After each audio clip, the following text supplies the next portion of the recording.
سلام دوستان، خیلی خوشحالم میبینمتون. پویو هستم. امروز اومدم با آموزش رفع ارور آفلاین بودن بتل نت. خیلی ساده است، نیاز به VPN هم نداره، فقط این کاری که میگم رو انجام بده. اول یه رفرش میکنیم، میریم داخل بخش اینترنت، بر اوپن نت رو میزنیم. از این قسمت کلیک راست میکنیم، پروپرتیز رو میزنیم، از این بخش انتخاب میکنیم. ببینید به صورت پیشفرض روی همه PC ها یه کانفیگ سیف شده.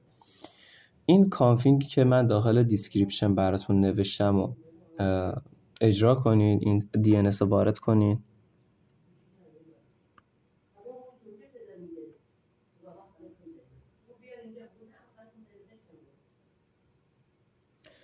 اینم از این.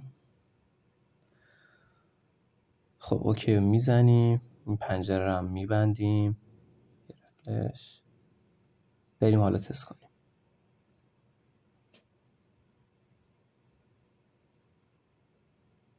خب پسوردم اشتباه زدم، ببخشید.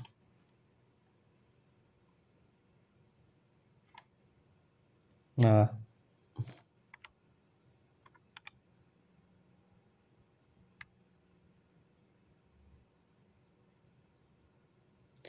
خب میبینی که این مشکلم خیلی راحت برطرف شد. خیلی خوشحال شدم تا انتهای ویدیو نگاه کردین. لطفاً چنل منو ساب کنید، ازم حمایت کنید تا ویدیوی بعدی. بدرود.